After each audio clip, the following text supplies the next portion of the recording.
Math solution bye एमबेस्ट में आपका स्वागत है। गणित विषय के संपूर्ण कोर्स NCERT पाठ्यक्रम के अनुसार पढ़ने और समझने के लिए चैनल को एक बार सब्सक्राइब कर बेल आइकन अवश्य प्रेस करें। कक्षा 9 प्रश्नावली 10.4 प्रश्न संख्या 5 है। एक पार्क में बने 5 मीटर त्रिज्या वाले वृत्त पर खड़ी 3 लड़कियां रेशमा, सलमा एवं मनदीप खेल रही हैं। रेशमा एक गेंद को सलमा के पास, सलमा मनदीप के पास तथा मनदीप रेशमा के पास फेंकती है। यदि रेशमा तथा सलमा के बीच और सलमा तथा मनदीप के बीच की प्रत्येक दूरी 6 मीटर हो तो रेशमा और मनदीप के बीच की दूरी ज्ञात कीजिए। यह एक वृत्त है, इस पर 3 लड़कियां रेशमा, सलमा और मनदीप। वृत्त का केंद्र माना ये है रेशमा और यहाँ पर है सलमा। सलमा के लिए S अक्षर का इस्तेमाल किया है और यहाँ पर है मनदीप। ये ध्यान रखना है कि सलमा और रेशमा के बीच की दूरी सलमा और मनदीप के बीच की दूरी के बराबर होनी चाहिए,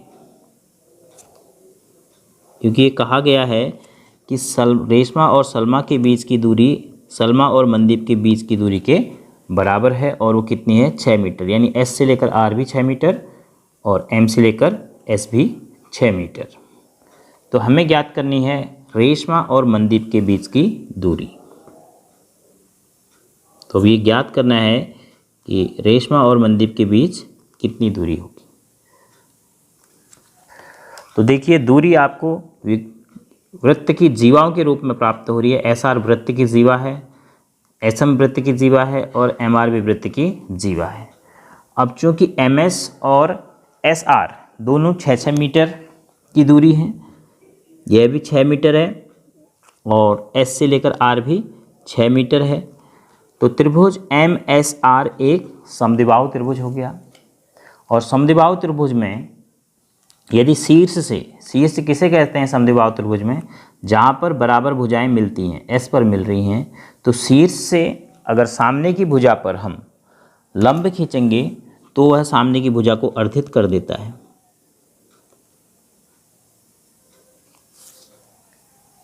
अब वृत्त के हिसाब से MR वृत्त की जीवा है, तो वृत्त की जीवा को अर्धित करने वाला रेखाखंड जो उस पर लंब होगा वो केंद्र से होकर जाएगा। अब हम कह रहे हैं कि S से लेकर जो मैंने यहाँ तक खींचा है इसका नाम हम कह देते हैं माना A। तो A पर MR भुजा समद्विबाहु त्रिभुज MSR की अर्धित हो रही है, समद्विभाजित हो रही है और यह कोण भी 90 अंश का है, क्योंकि समद्विबाहु त्रिभुज के शीर्ष से सामने की भुजा को अर्धित करने वाला जो रेखाखंड है वह सामने की भुजा पर लंब होता है। तो समद्विबाहु के शीर्ष S से SA MR पर लंब है तो MA बराबर RA हो जाएगा, यानी यह त्रिभुज की माध्यिका भी होगी। अब यह कोण 90 अंश है तो यह कोण भी 90 अंश होगा।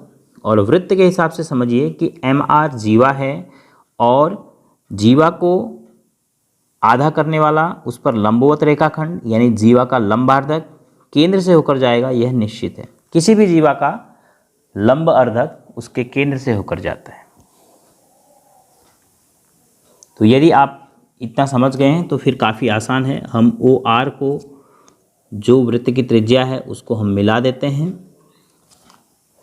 तो आपको देखिए त्रिभुज OAR त्रिभुज ASR दोनों समकोण त्रिभुज मिल गए हैं। O से लेकर S तक या O से लेकर R तक की दूरी वृत्त की त्रिज्या के बराबर है। तो सबसे पहले आप जो बोल रहे हैं उसको लिख दीजिए। MSR में MS बराबर RS बराबर 6 मीटर। तो इसीलिए त्रिभुज एक समद्विबाहु त्रिभुज है।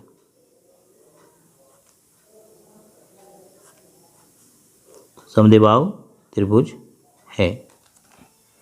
तो यह समद्विबाहु त्रिभुज है। तो एस ए जो है, एस ए त्रिभुज एम एस आर की माध्यिका भी है। हमने माध्यिका खींची है तो लंब भी हो जाएगा एवं शीर्ष लंब भी है।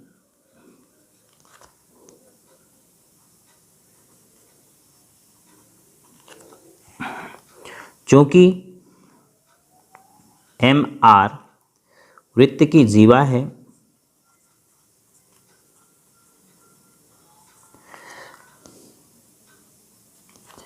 इसीलिए एस ए केंद्र ओ से होकर जाएगा, क्योंकि एस ए क्या है, जीवा का लंबवर्त। तो इतना लिखने के बाद ये अब स्पष्ट हो गया कि ओ ए आर और एस ए आर दोनों त्रिभुज समकोण त्रिभुज हैं। अब देखिए ओ एस बराबर ओ आर बराबर 5 मीटर वृत्त की त्रिज्या है। माना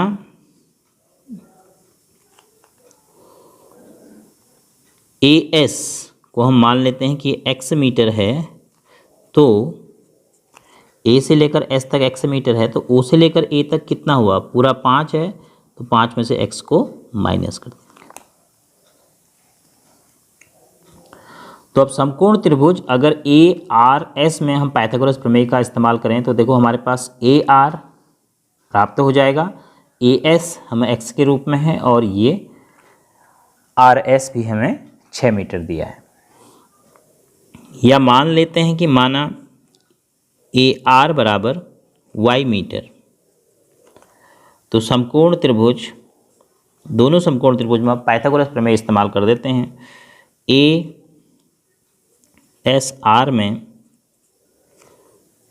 कर्ण का वर्ग बराबर आधार का वर्ग धन लंब का वर्ग, बौधायन पाइथागोरस प्रमेय है किसी भी समकोण त्रिभुज के लिए। समकोण आर ए एस के लिए कर्ण है आर एस का वर्ग बराबर आधार ए एस का वर्ग धन लंब ए आर का वर्ग। लंब और आधार आप किसी को भी मान सकते हैं, कर्ण सबसे बड़ी भुजा होती है इसलिए कर्ण अलग होगा। आर एस 6 का वर्ग, ए एस एक्स का वर्ग धन ए आर वाई का वर्ग। तो अर्थात X square plus Y square बराबर 6 छक 36, ये हमें मिल गया। इसको हम समीकरण नंबर 1 नाम दे देते हैं। अब एक और समकोण त्रिभुज है ए ओ आर। तो समकोण त्रिभुज ए ओ आर में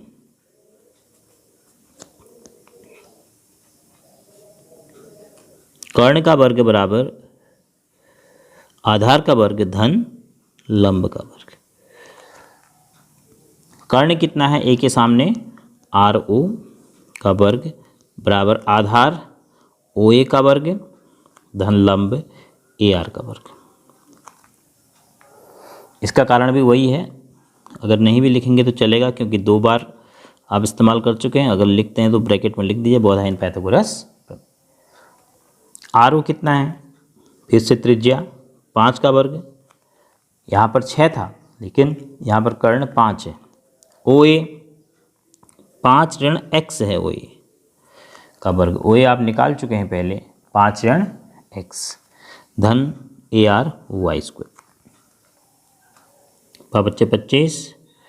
अब यहाँ पर आप ए ऋण बी की घात 2 से 5 का वर्ग 25 धन बी का वर्ग एक्स का वर्ग ऋण 2 A B, A minus B का whole square A square plus B square मैंने लिख लिया। अब माइनस 2 ए बी में 2 पंचे 10 गुणा एक्स कितना हो जाएगा 10 एक्स धन वाई स्क्वायर। तो 25 पक्षांतर होके कैंसिल ही हो जाएगा, तो आपके पास बचता है एक्स स्क्वायर धन वाई स्क्वायर बराबर एक्स स्क्वायर धन वाई स्क्वायर बराबर इस 10x को बाईं तरफ ले आएंगे तो 10x अब एक्स स्क्वायर धन वाई स्क्वायर का यह मान समीकरण 1 में रख दीजिए।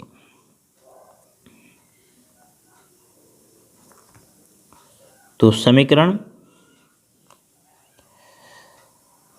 या फिर घटा दीजिए दोनों को, समीकरण प्रथम में से समीकरण द्वितीय को घटा दीजिए, तब भी एक ही बात है। समीकरण घटाने का मतलब बाएं पक्ष में से बाएं पक्ष घट गया तो शून्य बचा, बराबर, क्योंकि बाएं पक्ष एक्स स्क्वायर धन वाई स्क्वायर, एक्स स्क्वायर धन वाई स्क्वायर, तो शून्य बचेगा। दाएं पक्ष में 36 और यहाँ ऋण 10x, तो 10x का आपने पक्षांतर किया तो शून्य धन 10x, 10x बराबर 36 हो गया। तो इसका मतलब x बराबर 36/10, तो 36/10 3.6 मीटर, तो x का मान आ गया। अब यदि x का मान आ गया तो आप OA निकाल सकते हैं, O से लेकर A तक। x क्या है, AS है, OA क्या है, तो OA बराबर 5 ऋण x इम्प्लाइज दैट OA बराबर 5 ऋण 3.6, तो 5 में से 3.6 घटाएंगे तो 1.4, तो OA का मान आपके पास आ गया 1.4। अब त्रिभुज OAR से आपके पास OR का स्क्वायर बराबर OA का स्क्वायर धन AR का स्क्वायर पहले से है, तो यहाँ पर OA स्क्वायर धन AR स्क्वायर बराबर RO स्क्वायर आपने पहले भी इस्तेमाल किया है। इसमें अगर OA का मान रख देंगे तो देखो OA का मान मिल चुका है, RO का मान हमारे पास है, तो AR का मान निकल आएगा, Y स्क्वायर का मान निकल आएगा। या फिर x का मान आप समीकरण 1 या समीकरण 2 में रखेंगे तब भी आपके पास y का मान निकल आएगा। अब चूंकि OA बराबर 1.4 है और 1.4 का वर्ग करना आसान होगा, इसलिए मैं कह रहा हूँ कि आप अगर इसमें मान रखते हैं, चूँकि देखिए RO स्क्वायर जो आपने पहले लिखा है बराबर OA स्क्वायर धन AR स्क्वायर तो आपने लिखा है। अब इसमें अगर मान रख देते हैं तो RO है आपके चित्र से त्रिज्या 5 का वर्ग, OA आपके पास है 1.4 का वर्ग, और धन AR है आपके पास y का वर्ग।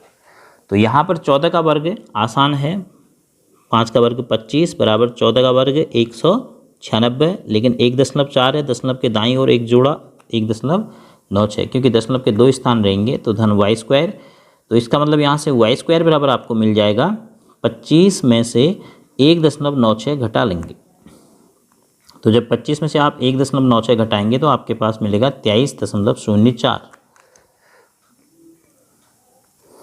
तो y बराबर हो जाएगा 23.04 का वर्गमूल। y बराबर 23.04 वर्गमूल निकालना आप सीखे हैं पहले कक्षाओं में। अगर आप 23.4 का वर्गमूल निकालते हैं तो 2304, केवल इसी का वर्गमूल निकाल लीजिए। यहाँ पर दशमलव है तो पहले ये 4 चक्को 16 है, 4 और 4 8, और यहाँ 16 में से 7, फिर दशमलव के बाद जोड़ा उतरा तो यहाँ दशमलव लगा दिया, तो फिर यहाँ देखो 8 8 64 हो रहा है, 8 8 64 6 70, 4.8, y का मान आ गया 4.8 मीटर। अब आपको बताना था रेशमा और मनदीप के बीच की दूरी। अब आप अपने चित्र में आइए, रेशमा और मनदीप के बीच की दूरी देखिए, R से लेकर A तक 4.8 मीटर आ गया।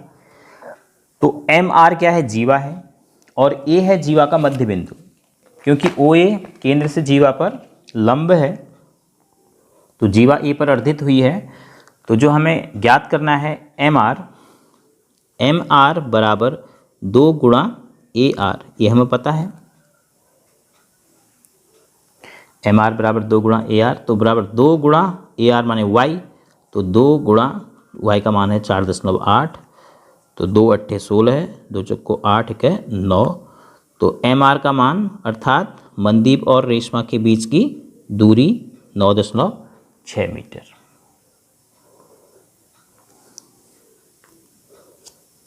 रेशमा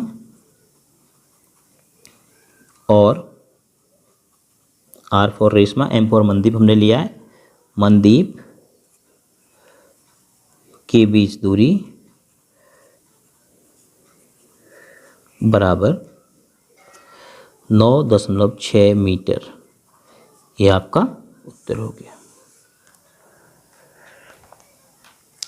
तो दो बातें आपको ध्यान रखनी थी इसमें। नंबर एक, समद्विबाहु त्रिभुजों की, देखो पहले से जो आपने पढ़ा है उसी का इस्तेमाल होता है, इसलिए वो चीज़ आपको भूलनी नहीं है। यहाँ पर जब हमें पता है कि समद्विबाहु त्रिभुज के शीर्ष से सम्मुख भुजा पर हम लंब गिराएंगे तो वह सम्मुख भुजा को अर्धित कर देगा। और MR जीवा है और जीवा के लिए लंबार्धक केंद्र से होकर जाना जरूरी है, तो यही हम ऐसे आगे बढ़ाएंगे तो केंद्र से होकर जाएगा। तो इस आधार पर हमें दो समकोण त्रिभुज मिले और दोनों समकोण त्रिभुजों में हमने पाइथागोरस प्रमेय का इस्तेमाल किया। तो इसमें वृत्त का आप पढ़ रहे थे, लेकिन देखो वृत्त में आपने समद्विबाहु त्रिभुज का इस्तेमाल किया, पाइथागोरस प्रमेय का इस्तेमाल किया और उसके बाद गणितीय समीकरणों को हल करना आपको आता था, तब आप y का मान निकाल पाए।